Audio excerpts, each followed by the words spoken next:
Welcome to Certified Clarity, where the topics may vary, but it is all about clarity. Life is full of success and failure, with many ups and downs.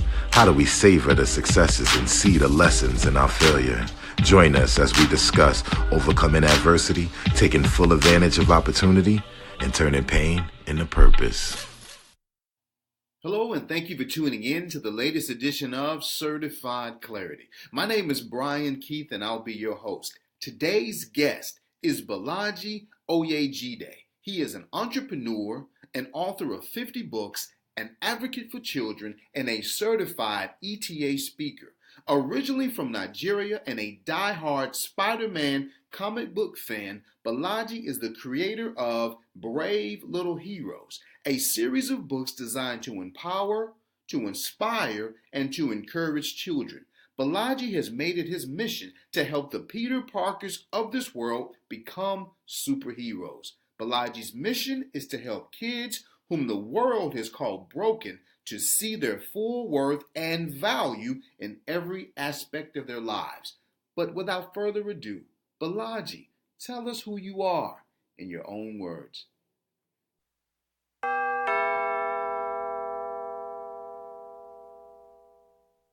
I am a superhero myself. The kids call me Dr. Hero, and I inspire kids to discover their own superpowers so they can go save the world. That's my mission. How did you become an advocate and the helper of children?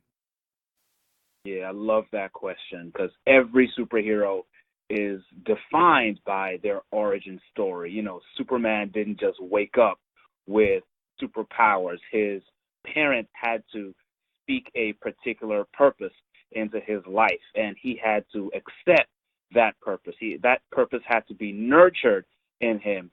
For me, my parents were speaking life into me at a very young age, BK, but we're all sort of wired differently, and it took me a long time to understand that I was wired differently. You see, I grew up as a young man in Nigeria, and as an elementary school kid, I felt different, BK. I mean, I just wasn't wired like everybody else. I wasn't outgoing like the other fellas. You know, I wasn't quick-witted, right? I come up with the best snapbacks and comebacks like 6 hours after the moment had passed. And I wasn't so smooth with the young ladies. You know what I'm saying? And I just didn't understand, BK. I didn't understand what the deal was. I actually felt broken. I mean, I was good at school. I got good grades. I had a great home life. Everything looked good on the outside, BK. But on the inside, I felt less than. On the inside, society told me that as a boy, if I didn't have certain type A alpha male qualities, if I couldn't even front like I had them, I was second class somehow. And I went through my youth feeling that inadequacy, feeling that, you know, like, what's wrong with me? The saving grace that I had was these comic books. I was an avid reader. I discovered comic books at my neighbor's house. And of all the superheroes, why Spider-Man? Why did that one stand out to me? I didn't even know at the time, BK. But it's later in reflecting and looking back and connecting the dots that I recognized the brokenness in Spider-Man and myself. You see, Peter Parker, by night, he put on that costume. He had his superhero identity. He was powerful. He was quick-witted. And he was out there saving people. But by day, he was a regular kid in school, nerdy, gangly kid, got picked on, got bullied, wasn't smooth with the young ladies, couldn't put two sentences together without falling over himself. That was me. I said, if Peter Parker can be that broken, if he can be that broken, still have a heroic purpose in life. I said, I don't know what my purpose is, but somehow I'm going to change the world. That's when my origin story started. At this point, Bolaji, how many books do you have? I have over 50 books written and published. To the guys who are listening, walk us through it. What's the first thing they need to do? I've had the privilege of doing this author thing for about 7 years now. It hasn't been an easy road, and I've made a ton of mistakes, but I've also sort of learned a couple of little formulas along the way. So I'm going to share those with you today. I'll talk about the fiction aspect real quick, but I'll also talk about publishing nonfiction, because the likelihood is that while some of you might be inspired to write fiction, whether you just want to write for your kids or you want to publish to the broader world, but a larger number of you can and probably should be publishing nonfiction. All right, so let's talk about the fiction route. I know a lot of you guys watch movies. Probably almost everybody on here has a favorite movie. And if we had to name our favorite movies, whether it's The Godfather, whether it's The Matrix, right, or Shawshank Redemption, shoot, go down the line. One Flew Over the Cuckoo's Nest, James Bond, whatever movie you could name, it's almost guaranteed to use the same formula. And I'm going to share that with y'all today. It's called the hero's journey. Some of you might have heard of it before. There's a cat named Joseph Campbell, and in 1954, he published this book titled A Hero with a Thousand Faces. Now, what this guy did was genius. He actually went and looked through history, and he looked at different cultures across hundreds of countries, and he tried to find the commonalities, the DNA in their myths, their folklore, their legends. Like what makes people tick? What is it about story that carries from one generation to the next, one millennia to the next? He boiled all that down into a formula, and somebody in Hollywood actually discovered this. His name is Christopher Vogel. He worked for the Disney company, and he discovered this, I think, in the 80s and started applying it to Hollywood movies. So this formula it's not only a formula for Hollywood. Hollywood actually latched onto something that has been a truism in storytelling even back to biblical times, okay? Even back to the Roman Empire and before that. How does the hero's journey work? It basically starts off with an individual, the hero, who maybe doesn't know that they're a hero yet. There's 12 steps to it. I'm not going to go through all 12 in the interest of time, but I'm glad to share this with you, some more detail in the Q&A, or you guys, I can share some links you can look up on YouTube. But the gist of the hero's journey is that the hero always starts out in their ordinary world. Everything is comfortable. Everything is in equilibrium, right? We often find ourselves in this place in life. Things are, they might not be phenomenal, but everything is good. I'm kind of comfortable. And then the hero gets a call to adventure. My call to adventure was as a grown man. Y'all know my origin story started as a kid. I actually got that real call to adventure as a grown man when I became a father. So every hero gets that call to adventure, like, okay, stop what you're doing because I'm about to ruin, right, what you're used to. I have a call on your life, and you need to step out of the comfortable. But what does the hero do? 100% of the time, what do we do? 100% of the time, we ignore the call. The hero always ignores the call. And it's not until there is something called an inciting incident. This means something happens from outside of that hero that forces the hero to leave the ordinary world. It forces the hero to go on this adventure. It's not until that inciting incident happens that the story truly begins. So we have to be forced out of our comfort zone. And so as you go back and you look at your favorite movie or your favorite novel, you'll realize that the hero started out in an ordinary world, but they have to be forced out by war, by something happening to their family, by loss of a job, something, and that gets the story started. So I use this hero's journey formula for all of my fiction books, and when kids read these books, They don't know anything about the formula, but they're going to recognize somehow, instinctively, the pattern that, oh boy, we're about to go on a mission. That's how I'm able to subconsciously latch into something that these readers love. So that's on the fiction side. So, Bolaji, what's going on, bro? This is Ricky Venters, man. Good morning. Thanks for coming on the call today, man. Really appreciate your input, your insight. Talk about with that right there, to be able to have that a formula and applying that formula. What does it take to actually get the pen to paper, setting the time aside, to really get everything developed? 'Cause I think one of the most intimidating things I know even for myself was just that getting started process, and even seeing yourself as an author to be able to produce something like that. One thing that's helped me overcome that writer's block, that fear of getting started, is really following the process.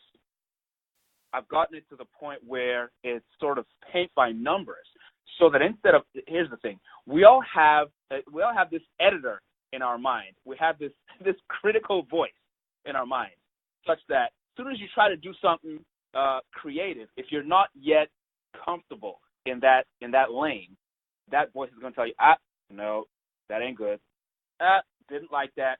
No, that's whack. Everybody has that voice. And it's only through repetition and experience that you get past the voice. But how do you get past the voice early on at the beginning? You got to have a process that takes the thinking out of it. So I like to follow this process in layers. So with this hero's journey, remember I mentioned that there are 12 steps. So what I do is I first try to figure out, okay, who's this story about? Who's the hero? Maybe the hero is, let's call him Little Ricky.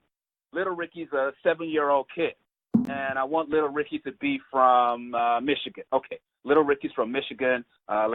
What's he gonna struggle with? Let's see. Little Ricky got a pair of Jordans for Christmas. They got stolen.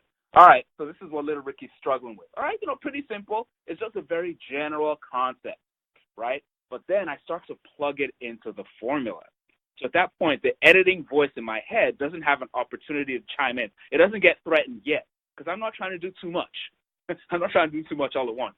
I'm like, okay, who's the villain? All right, simple question. Let's make the villain Monte. Monte is this 13-year-old kid who lives down the way. He's mean to everybody. He's just a bully. All right, that was easy. We need a sidekick. Who's Little Ricky's sidekick? Jordan. Let's call him Jordan. Jordan is 6-year-old, looks up to Ricky. All right, so thus far, all these are little micro decisions that haven't threatened that critical voice in my head. And so if you have a formula to go through that's paint by numbers, you can plug in these little pieces little by little, and when you step back, you have a masterpiece. So it all starts with having that A to Z paint by numbers process that you can follow. You took not only the power of writing, but you've also introduced the idea of entrepreneurship, because all of your books are essentially self-published. So I'd love for you to give us some insight into some of the highs and lows of being self-published. The entrepreneurial mindset that I have is an unusual one, because neither of my parents is an entrepreneur. Or maybe I should rephrase that. My dad probably was an aspiring entrepreneur, but he never really had any successful venture. Both my parents are doctors, and they both were trained in Nigeria. And so I grew up in this middle-class home with these university professors and doctors as parents. But I always just sort of had this drive in me to create my own. And so as an adult, as fate would have it, I came up in the advent of the internet. We're all very fortunate to live in this era. If we were trying to publish 20, 30 years ago, self-publishing really wouldn't be an option. But today it is.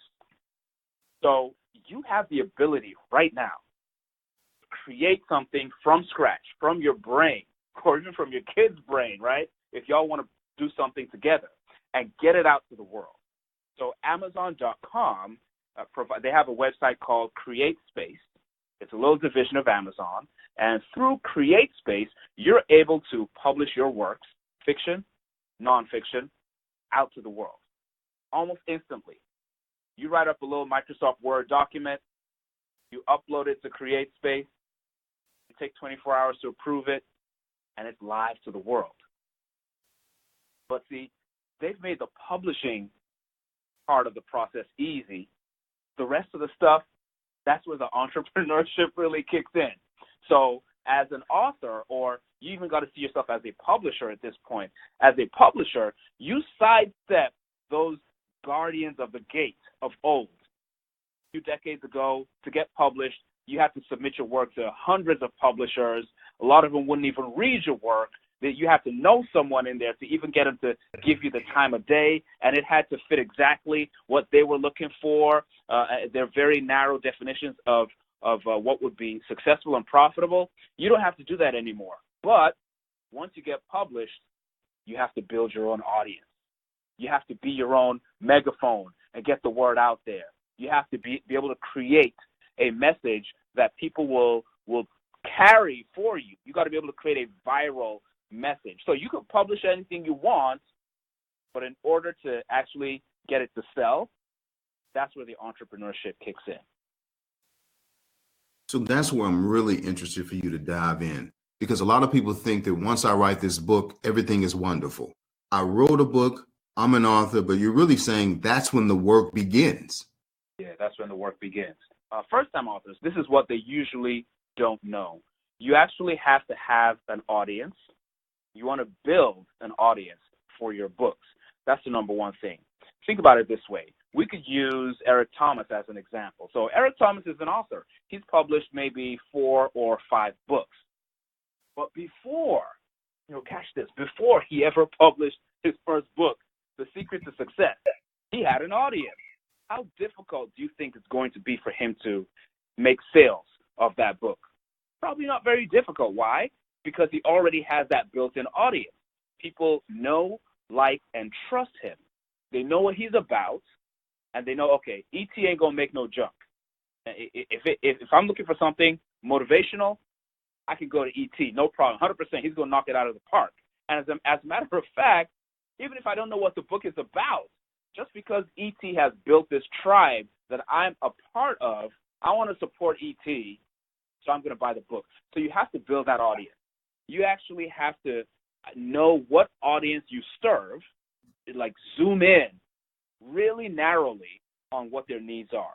And so in my case, for example, I'm Dr. Hero. I help kids discover their superpowers. You guys aren't going to find out that I'm writing a science fiction book for adults. That's a lucrative market, but that's not my space. That's not my tribe. My tribe is kids, right?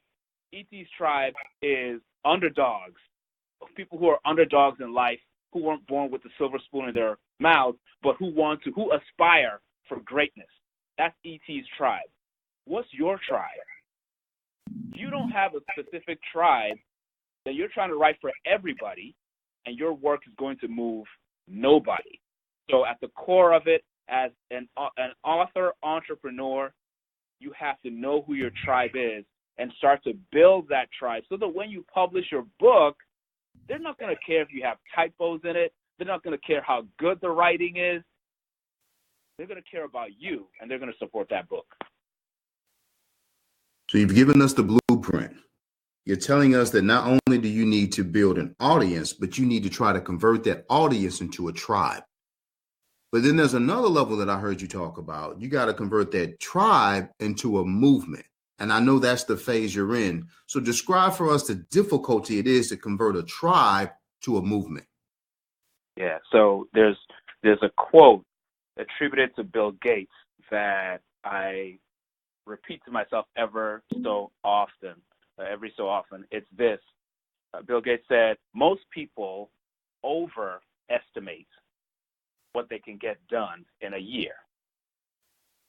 Right? This is very timely this time of year. We overestimate what we can get done in a year. We want to save the world. We want to build a whole empire in a year. And they underestimate what they can get done in 10 years. Underestimate it. So if you're trying to build a movement is something that's bigger than your product. It's bigger than your brand. It's bigger than yourself. You're trying to build something that moves people, that touches their lives, that actually enacts change. You're not talking about just a financial transaction. They buy your book. Thank you. Got my $10 or my $20. I'm good. You're talking about changing their lives on a visceral level. That takes patience. That takes resilience. You also, once you have that longer time frame in your mind, so 10 years instead of 1 year, decades, once you have that mental shift, now you have to figure out what are you actually asking people to gather around. And an author, one of my favorite business authors, his name is Seth Godin, he actually said, you could start a movement from scratch. It's way more powerful. Find a group of people that are already moving in a particular direction and lead them. This is what Nike did. Nike didn't invent running. Nike didn't even invent sneakers, right? And yet, they're seen as the global leader for, not just for runners now, but for athletes. How do they do that? When you ignite an existing tribe, you give them a message to rally around. Just do it. And then all of your marketing, all of your messaging, all of your actions back up that single rallying point. People are going to rally around, just do it. They don't care about, most people probably couldn't name who the CEO is. But if you show them that swoosh, it means something to them. So you have to give people a message to rally around, and then you have to build infrastructure that will support them toward attaining that aspirational message. So why are people, specifically your target audience, why are they drawn to the 50 books that you've written? I believe it's for a couple of reasons. One is that when I started designing these superheroes, you guys remember my origin story. I was very inspired by Spiderman, and I didn't know why as a kid, but as an adult, I was able to reverse engineer. I was able to unpack the Spider-Man ethos and story. And a few things jumped out of my mind. One, Spider-Man, unlike most other superheroes, was a teenager. Two, Spider-Man was broken, and he wore that brokenness on his sleeve. It was very, very apparent. I said, wow. So of all the hundreds of superheroes, that's the one that I feel really spoke life into me as a kid. So when I started designing my superheroes, I made sure that every one of them felt broken. And every one of them is a kid, because I'm trying to reach kids. If you're trying to reach kids, why are you going to make a superhero that's a grown-up? All my superheroes are kids. But then I decided to take it a level beyond that. CJ likes to say it's levels to this, right? I decided to kind of add multiple layers to this thing. So somebody said once, there's this concept of mirrors and windows. They say that kids need mirrors and windows in their lives. Now, what does that mean? Let's unpack that. Kids need, first and foremost, mirrors. They need to see characters that look like them, characters that act, talk, and speak like them, characters that are from where they are from, whose parents are like their parents, whose brokenness is like their brokenness. They need to see these characters rise from the ashes, overcome their circumstance, have aspirations, and attain them. They need to see that, because when they see that in fiction, they mimic that in real life, and that's how they can change the world, with mirrors. Show me a character who's socially awkward.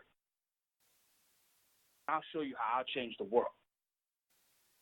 But kids need more than mirrors. They need windows. as well. So what do we mean by windows? So now you're talking about kids who maybe already have a sense of themselves. Maybe they already know their superpowers. Maybe they're already confident, right? They need to be able to see into someone else's life. They need to be able to say, wow, I'm not going through that, but I see you. I honor your struggle, and I want to help. Here's the thing. We're growing up in the age of social media, in the age of the iPhone, where everything is about I. It's all about me.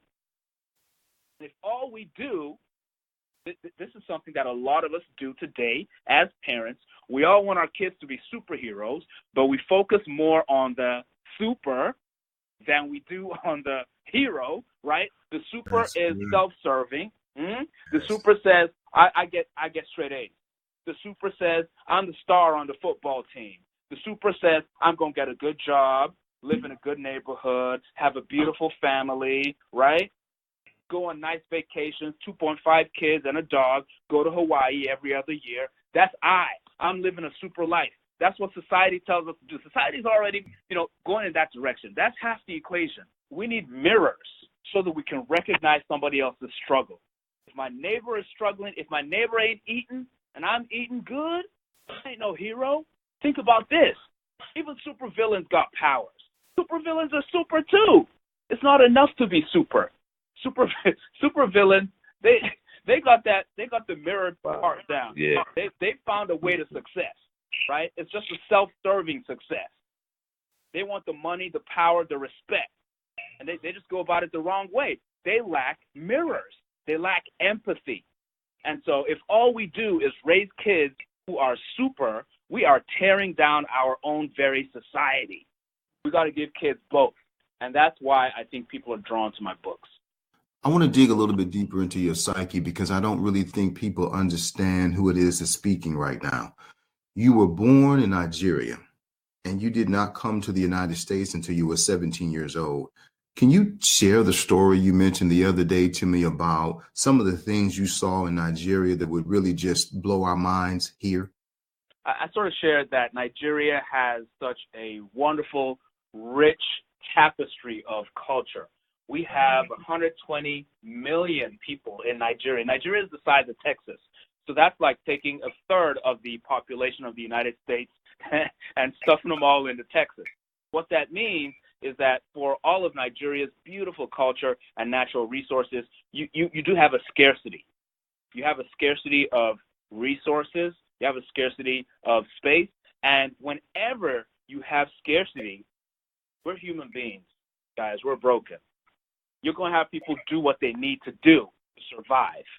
I shared about how I witnessed a guy in the neighborhood who was accused of stealing. So back then, I grew up in the 80s, and back then, if somebody was accused of stealing in the neighborhood, people would just start yelling, thief, thief, thief.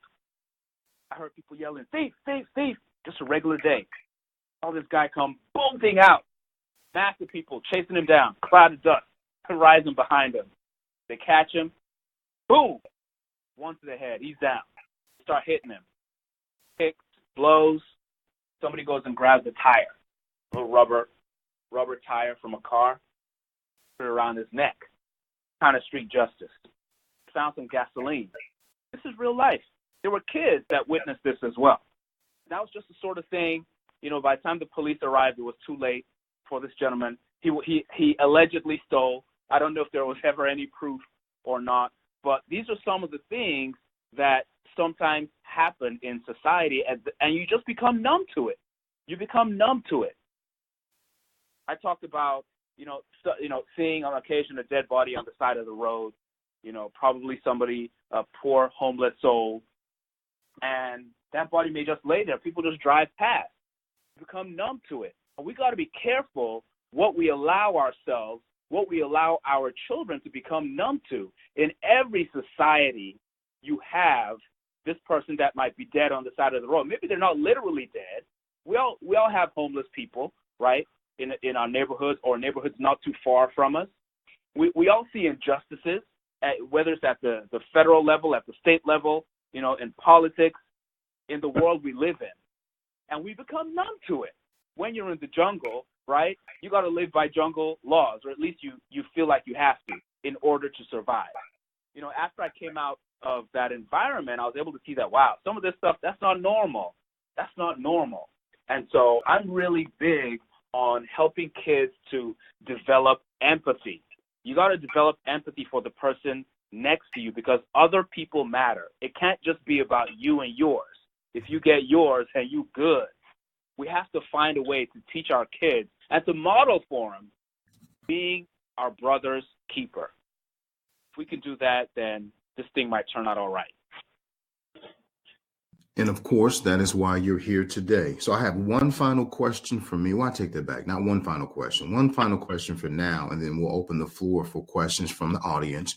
But the last question I want to ask is based on what you just described, your background, your gifting, and I see that there's a coming together. There's a gifting of you to encourage and to be empathetic, and then there's a background that you have that came from an environment where you had to be quite callous. You had to be quite numb and not feeling. How does all of that inform your grit and tenacity today? Tenacity, resilience, those are all a big part of who I am. And it's become really important to me as a father because a lot of times when we as human beings grow up in difficulty, when we have kids, we don't want them to go through those same struggles. You know, our parents went through struggles that we didn't have to go through. We got to be careful, though. We got to be careful in shielding our kids from too much of the struggle because the struggle builds that grit. So both of my parents grew up in poverty. My father grew up in a very small village. His dad was a small-time farmer, and my dad used to go work on the farm every day after school. He hated farming. So he was like, I'm going to hit these books because this farming life is for the birds, man. He ended up getting scholarships throughout school. There was no other way his parents could afford college.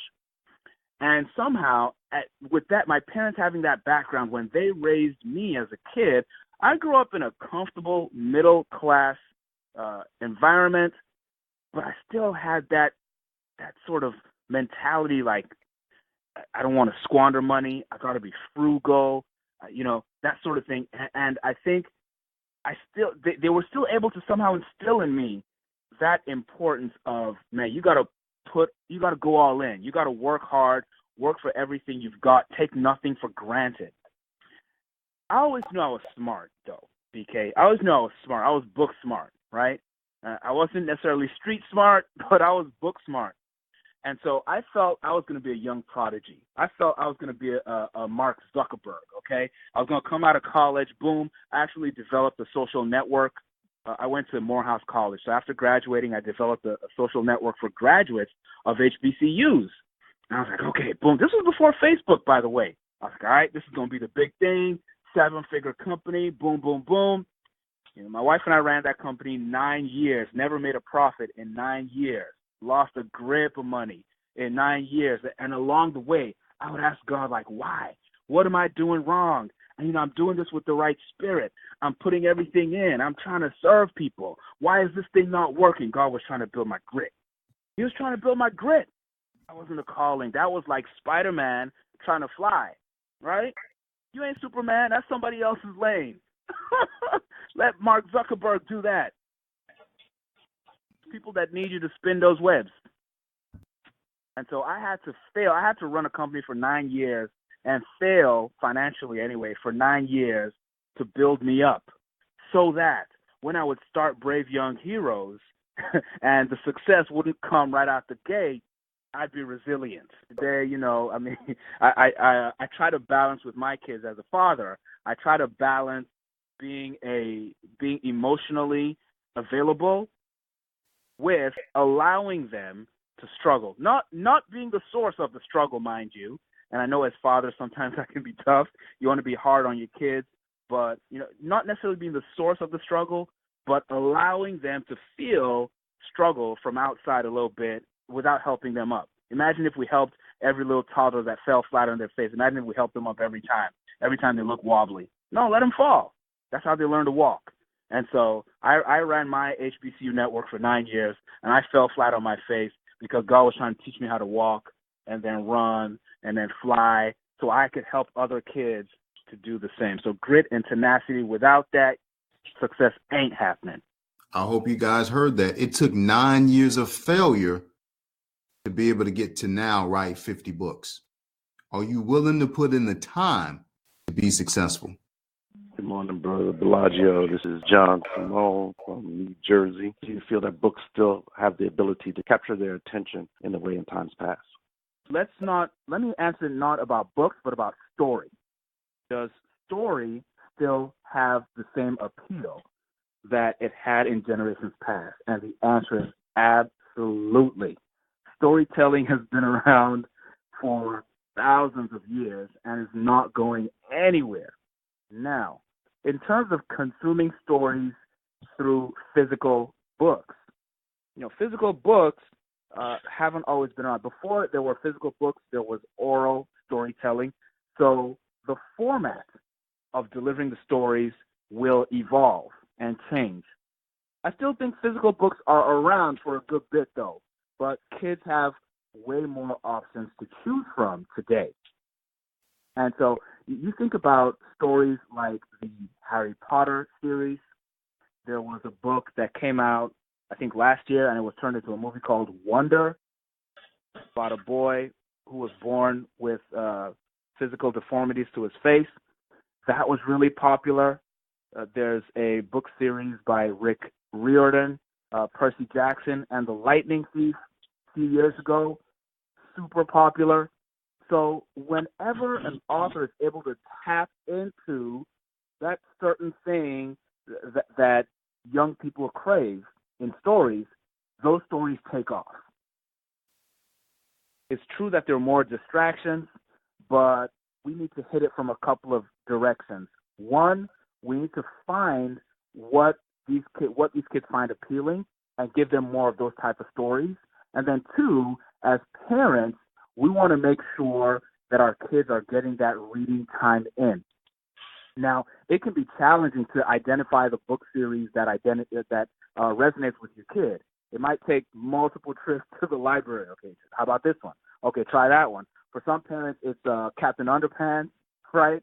That resonates with their kids. Whatever it is, let's get them reading so that our kids aren't left behind. Because when you read for pleasure, you might not realize it, but you're actually building up your superpowers yourself. You're opening up a whole new world of information and of wisdom and of knowledge when you read. So we don't want to deprive our kids, right? Especially if they are minority kids. You don't want them to be disadvantaged by over-relying on technology. So as parents and stewards of these young people, these leaders of tomorrow, we want to give them access to the technology, but we don't want them to become dependent on the technology. And we also want them to still read books, but to be fair to them, let's try to find the books that really resonate with them. So I think if we hit it from those two sides and also be open to them consuming stories in formats other than books, we'll be okay. Good morning. This is Sonny D. Question I have for you is, how do you tap into the quiet kid? That quiet kid was me. And it's really funny because I go places now and I speak and I talk about how I used to be a very, very shy kid. And most people don't believe me. Kids don't believe me. Grown-ups don't believe me. It's crazy. So how was I able to find my voice? By the way, I learned probably in my 20s. This was even after college. Because even in college, I still didn't know what the problem was. I learned what an introvert was. And I learned that, okay, as an introvert, you're not necessarily a shy person as an introvert, by the way. Those are separate. As kids, they often come up together. So the quiet kid maybe is an introvert. An introvert is much more sensitive to external stimuli, right? And they have a very rich world of imagination going on in their minds. And it doesn't mean that they are scared. It doesn't mean that they are bored. They're just like really engaged. They're like having all kinds of creative thoughts in their head. And as an introvert, you get energy from being alone. As an extrovert, you get energy from being around people. So I'm still an introvert today, but I'm confident in the purpose I'm walking in. So for that quiet kid, they might be an introvert, they're probably shy. We want to help that kid find their confidence and find their voice. I'm realizing as a parent, though, that could take years. So I have two boys, a 10-year-old and a 7-year-old. My 10-year-old is an introvert. 7-year-old social butterfly like his mom. Never knew a stranger. My 10-year-old is an introvert.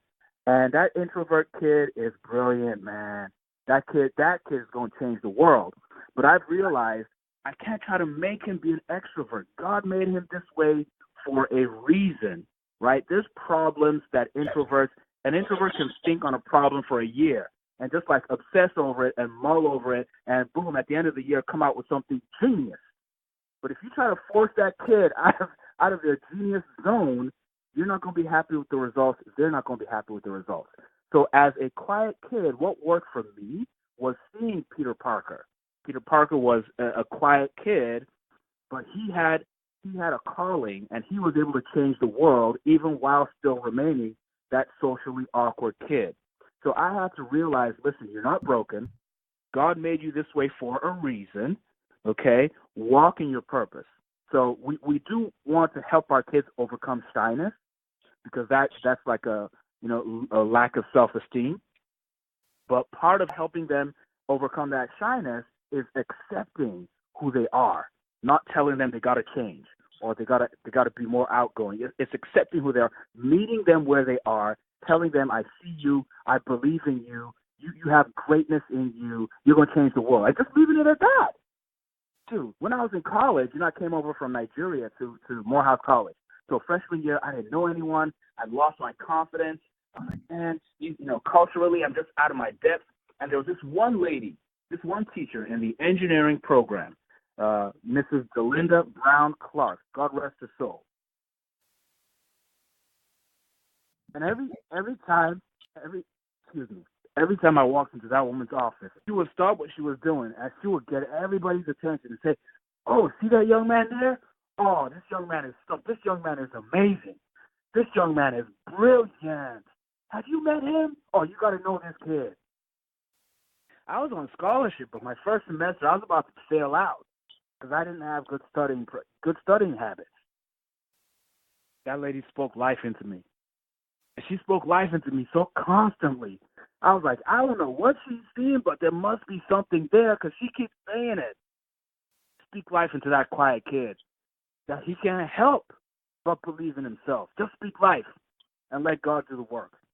I really appreciate how humble you are and the fact that you have an ability to help other authors become published. And so the question I have is, could you tell us a little bit about the Plant Your Flag process? Yeah, so the Plant Your Flag process is something I created a couple of years ago to help entrepreneurs, speakers, people who have a message they want to get out into the world. And after having published children's books for about 6 years, I sort of mastered the process. So I created this Plant Your Flag method, and it says it's how to write a book that positions you as the best in the world. You want to be the best in the world at what you do, and you want the world to recognize you for that. What a lot of us don't realize is that you're already the best in the world at something, to someone. And when we say the world, you don't actually have to literally compete against all 7 billion plus people on the planet. You just got to compete in your lane. Not everybody's in your lane. So how you define your lane defines who your competition is. Now, for me, for example, with Brave Young Heroes, we're talking about, I'm not competing necessarily with Marvel or DC. I'm creating superheroes specifically for kids. I'm creating superheroes that are broken. I'm creating superheroes that speak life into kids. That's very specific. If anybody wants to come into that lane and compete with me, I'm going to eat their lunch because I eat, sleep, and breathe this stuff. It's the same with you. In your lane, when we get specific about who you help, if you're trying to help everybody, when you get generic, that's when you start competing with the big dogs. and you get lost. But when you get specific about who exactly you help, your customer avatar, and when you get specific about what particular problem you fix for them, we're not talking about fixing everything for them, but just find that one urgent issue, that one urgent problem that you are uniquely designed and optimized to fix. When you hone in on that and you obsess about it, now you can become the best in the world. And so I help authors, speakers, entrepreneurs write a book that focuses in on that one customer avatar, and it focuses in on the one problem, and it gives one solution to that problem.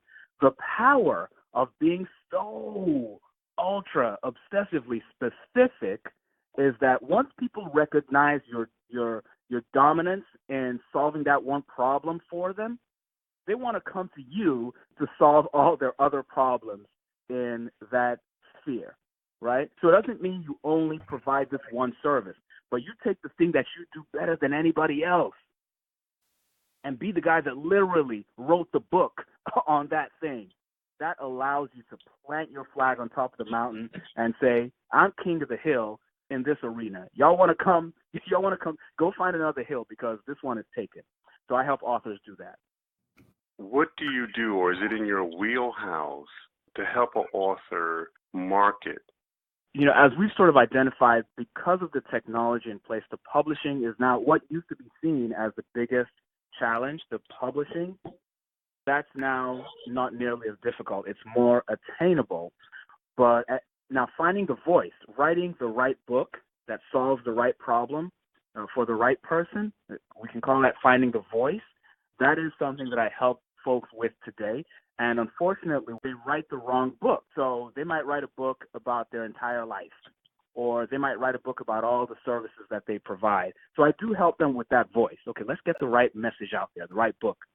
But your question is a wonderful one, which is, how do you now connect that book with the audience? How do you get that marketing success, get it into the hands of the right people? There are multiple tactics that one could use. But I'll first go back to the quote that I had shared earlier, attributed to Bill Gates, which says that most people overestimate how much they can do in a year and underestimate how much they can do in 10 years. If you look at ETA as an example, Eric Thomas's company, in the first year of his company, they probably didn't make too many waves. I mean, it depends on how far back you want to go. Even if we go back just to the when you want to succeed as bad as you want to breathe video, that might have been maybe 8 years ago, right? Even after that, he had this huge spike of attention, but the profits didn't necessarily follow right away. ET actually models one very good way of building a tribe. It is being clear. I like to call it a manifesto. You want to come up with a manifesto, a rallying cry. You almost want to be the voice of that tribe that says, I'm one of you. I know your pain, and I'm giving voice to that pain. At that point, you don't even have to have the solution to their pain. We're talking about at a tribe level. So not necessarily, your book is specific, right? Your book is solving a specific problem. But your tribe, they have a lot of problems, and a lot of times people don't feel heard or recognized.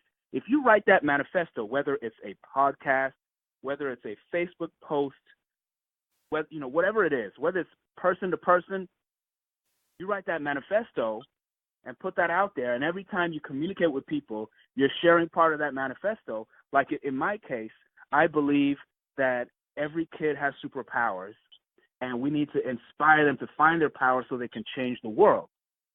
So I'm obsessed about that. Every time you talk to me about kids, I'm going to be talking about that. I'm going to be talking about speaking life into kids because somebody spoke life. Multiple people spoke life into me. That's why I'm able to do what I do today. That's my manifesto. And so some people will be attracted to that. Not everybody, though. Somebody shared an example with me once of Howard Stern. You guys know Howard Stern, the shock jock, right? Yes. The radio jock. Not my cup of tea. But guess what? he's getting paid probably 8 figures, maybe more, because while it's a tiny sliver of the population that likes this guy, they are obsessed with him because he goes all in. He goes all in. He has a manifesto that his tribe can rally around. So once you come up with your manifesto, once you find out what it is that your tribe is really feeling unheard about, and you help them give voice to those frustrations, then they start getting drawn to you. Now you get to the tactical level. You want to do podcast interviews. Podcasts are super powerful on a number of levels. One, they are asynchronous, unlike radio interviews or TV interviews, basically, or even TV broadcasts, right? People subscribe to a podcast, so whenever they're ready to listen to the podcast, the message is readily available. They can play it over and over. It's recorded, right? It's there forever. So doing podcasts is a wonderful tactic. You could also blog. I personally am not that big of a fan of blogging. I think social media platforms like Facebook are they've blunted the impact of blogging because most people go to social media now to consume content. So you still could publish that content to social media, but you got to be aware that Facebook, Instagram, they're sort of limiting how much of your audience can actually see your message unless you pay. It's getting to be pay to play, right? So there still is some benefit to publishing, writing in long form and publishing either to your blog or to social media, but I kind of like podcasting. So if you were to go out, you kind of hone your manifesto and you're like, okay, let me go find podcast shows that have my tribe, then you start to share that manifesto everywhere you go, and people start to get drawn to you slowly, surely. They start getting drawn to you. You want to have your own email list. So they have these tools called autoresponders. Companies like aweber.com, mailchimp.com, they allow you to build an email list that people can subscribe to. That way, when people are attracted to you and they come to your website to learn more, you can add them to your email list and you can send out messages to them. So these are things at the tactical level, but at the high strategic level, you got to have a manifesto for people to be drawn to, and you have to be willing to have a 10-year view, not a 1-year view. How was it as a kid watching Spiderman, and then how was it as a man meeting the creator of Spiderman? So, I was blessed to have the opportunity to meet Stan Lee a few months ago, and it's interesting because, as an entrepreneur, you have these ups and downs, these hills and valleys, and at the time, I saw this post. Stan Lee, by the way, guys, is I think 93 years old, something crazy. That dude is like, it's not his age that's crazy. It's the fact that he's still hustling. He's still working. He goes to these comic conferences, signing books, signing autographs, and all that good stuff. And so I saw that he was going to be in Orlando, Florida. I was like, man, if I could meet the man that created Spider-Man, yo, that would be like bucket list level. But the funds weren't really the ends weren't really cooperating with me at that moment in time. My wife told me, she was like, we need to go. We need to make this happen. We need to go. We made it happen. The whole family hopped into a car. We drove 10 hours down to Orlando, had a chance to meet him for a minute. But what really struck me about that moment was not me meeting Stan Lee. It was my sons to see that something that I've been chasing for 32 years. That moment, for them to see that reality, to see that, wow, you could put 32 years into a dream, not give up on that dream, and have this moment. I don't know what their Stan Lee moment is going to be, but it's going to be special. It's going to be special. I want to know, Bolaji, because what do you consume? I want to get inside your head. What do you do with your free time? I mentioned Seth Godin, one of the best business minds out there. Now, we talked about building a tribe. This guy is the master. Seth Godin is the blueprint. He not only writes the books, the theories, the anecdotes, the case studies, so you'll love his books. If you haven't read them yet, you might have. But he walks the talk in that every day for the past maybe 12 years, Seth Godin has written a blog post. Every day for the past 12 years, Seth Godin has written a blog post. He never sells, not selling his books in his posts. He's just talking to his tribe, and he's giving voice to their frustrations, and he's giving solutions and giving help. That's tribe building on a galactic level. So I love reading Seth Godin and other great business minds like himself. On the fiction side, I also love reading I grew up reading a lot of C.S. Lewis. So C.S. Lewis wrote the Chronicles of Narnia, The Lion, the Witch, and the Wardrobe, right? I grew up reading those books. But even as an adult, I realized, hey, C.S. Lewis has some other books as well. He's written some science fiction stuff that is out of this world. And C.S. Lewis really inspires me because I didn't realize until I was an adult that not only is C.S. Lewis a Christian, he actually teaches Christian principles through his fiction without ever saying he's doing so. And so when I started to write books and I was trying to figure out, how do I express my faith through these books, I was told that my work is for seekers.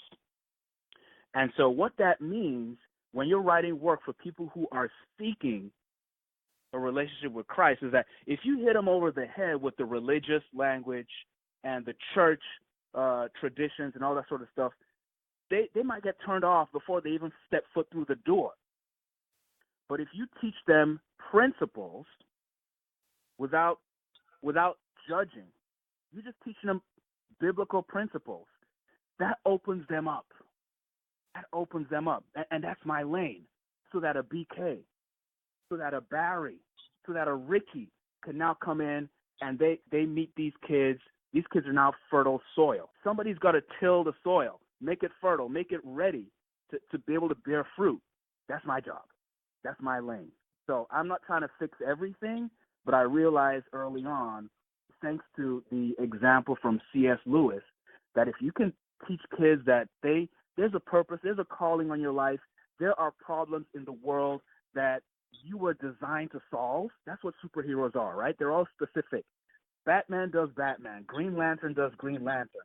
Daredevil does Daredevil, and they all stay in their own lane. We're all different, but God did that on purpose. He knew what he was doing.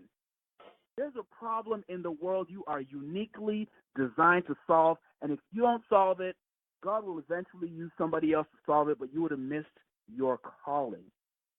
And so the example of C.S. Lewis helped me realize if I can show kids that, then one of my brothers or sisters can come in and make sure that they connect that calling to the source. It is said that the heart of who you are is in your routine, the heart of your success, the heart of your failures. What is your routine? So I'm very much a morning person. It's funny, my wife is not. She's a night owl. and for the longest time, I try to convert her to being a morning person, but I realized, no, it actually, yin and yang, it works really well. So I like to call the morning my genius zone, my creative zone. I wake up early, say my prayers, try to do some exercise. I need to do better on the exercise, by the way, but I do get my prayers in. And then I just realized that my mind is so open early in the morning when it's quiet, when my wife isn't up yet, right? So thank God that my wife's a night owl. If I can have those couple of hours first thing in the morning, that's when the magic happens. And with my personality, I'm for those of you who may be aware of Chris Daniel, on the ETA team, he has this personality assessment called the 4 animals. And so there's a gorilla, a flamingo, chameleon, and turtle. The introverts are the chameleons and turtles. I'm a chameleon. What that means is that if I'm going to have energy as an introvert to pour life into other people, I'm going to need a little bit of time to myself first. I used to think it was selfish, but no, that's how I need to fill my cup up first. Once I'm full, once I've had that time to express myself creatively, boy, when the kids wake up, when my wife wakes up, man, it's like Christmas. I'm cooking eggs, I'm fixing lunches, I'm playing music. It's all good, but I have to have my time. I got to have my genius zone to do what God called me to do first, and then I can bless everybody else. So that's kind of what my routine looks like. You mentioned your personality. What would you consider to be your strongest personality trait? It might be empathy. It might be advocacy. It might be the ability to speak life. Not even the ability, but the desire or the urge to speak life into other people. Beyond that, something that brings all of those things together is I like to have my head in the clouds but my feet on the ground. I imagine things that don't yet exist. I'm trying to solve problems that have been around for generations. I'm unrealistic. You hear me? I'm unrealistic. And as a kid, that's not necessarily the best thing to be, because adults don't like it when you color outside the lines. Follow the rules that the world has laid out so I can know as a parent that my kid's going to be okay. So I can know you're going to get a good job, you live in a good neighborhood. But sometimes to be a hero, we got to let our kids dream a little bit. So that's probably my greatest personality trait, the ability to dream, keep my head in the clouds, but then I walk it out with my feet on the ground. One last question, and that is, if you don't mind, could you walk us through some of the 9 years of the social network that didn't make any money? Describe for us, one, what the dark day was, but two, how did you work out of it? Let me give you three real quick. I'll make them real quick. When I was running HBCU Network, my wife and I, and we had a couple of friends running it with us, we got very creative about trying to find ways to generate revenue. The website itself was doing well, but we weren't bringing in no money. So we started doing cruises. We would organize a group of HBCU grads to go on a Carnival cruise to Cozumel or the Bahamas. A lot of fun for, young adults. I mean, this was brilliant. One year we got Chubb Rock. Yeah, the Chubb Rock, the Chubster. We booked Chubb Rock to come on the cruise. I mean, this is going to put us on the map. Are you kidding me? Everybody loves Chubb Rock. We show up on the cruise, and the Chubster decides for whatever reason, he'd been paid. We paid him 5 G's. He decided, he wasn't feeling the cruise no more. Maybe he got a better offer. He didn't show up. We'd already publicized Chubb Rock was going to be on a cruise. So there we were on a ship, 300 young, very enthusiastic adults ready to get down with Chubb Rock, and he wasn't there. We had to go into damage control mode and handle that. So that was a very, very stressful situation to go through. We couldn't hide. We had to basically make it right with the people, and some of them understood, some of them didn't. But that was just one of those moments where you're caught on stage, the bright lights are on, and what we felt was the worst possible was happening in that moment. So, but you get through it. You get through those situations, and you learn to handle the next one. There's one that probably the most important low point for me entrepreneurially was this. A lot of folks don't know this. I had a pretty good corporate career, 12 years in corporate America, but I was laid off 3 times in a 6-year span. Okay, first time I was laid off from IBM. 2 years into my career at IBM, they were downsizing. Your boy got laid off. And as a kid who was very good in school, my identity was, I get A's and B's. I'm supposed to be good at all this book stuff. How are they gonna lay me off? I was without a job for 6 months. Didn't tell my parents until I got in a new job. Right. That's how wrapped up into that image, that identity I was. But then 2 years later, I got laid off again from the next company. And this whole time, this brave young heroes thing was like stewing in the back of my mind. If you guys remember the hero's journey, there's a call to adventure, right? God was putting that call to adventure on my life. He was telling me it's time. You're a father now, it's time. But I was making good money though. I was making good money in corporate. You kidding me? My wife and I used to go on vacations. We were living the life. So I got laid off the second time. I went out, got me another job. Every time I got a new job, it paid me more. The benefits were better. The vacation was better. 2 years on that third job, I got laid off again. Almost 2 years to the day, I got laid off. So after this third layoff, I'm depressed. At this point, my first son, he's 3 years old. I still haven't started Brave Young Heroes. My first son is 3. And so my son and my wife, they take me to the neighborhood sandwich shop the day I got laid off. They're like, all right, let's go cheer daddy up. So we're in the sandwich shop. We walk into the bathroom, me and my little boy. We're washing hands. And he was an early reader, so he's 3 years old. He reads the sign on the wall. It says, employees must wash their hands before returning to work. So my son asks me, he says, Dad, what's an employee? I said, oh, those are the nice people behind the counter. They make the sandwiches and they collect our money and all this good stuff. So we're washing hands. He says, Dad, when do I get to be an employee? Let me tell you something, man. I just been laid off third time in 6 years. I just ignored the calling of my life for the third time in 6 years, trying to be an employee, trying to live somebody else's dream. I'd ignored that writing on the wall for so long that God had to literally write it on the wall. I knelt down, I looked my boy in the eye. I said, son, you will never be an employee. I started Brave Young Heroes that day, and I ain't looking back.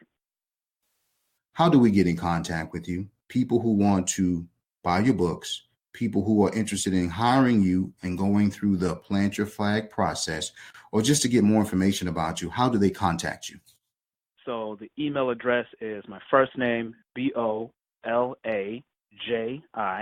at braveyoungheroes.com.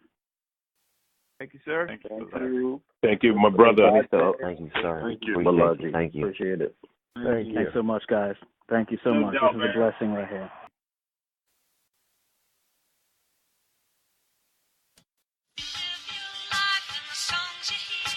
You have been listening to the Certified Clarity Podcast with Brian Keith. Remember, before we can strive, we must survive. Once we have mastered the strive, then we can thrive. If you would like to contact the host or any featured guest, please see the podcast show notes. Your feedback is welcome. Thank you for listening.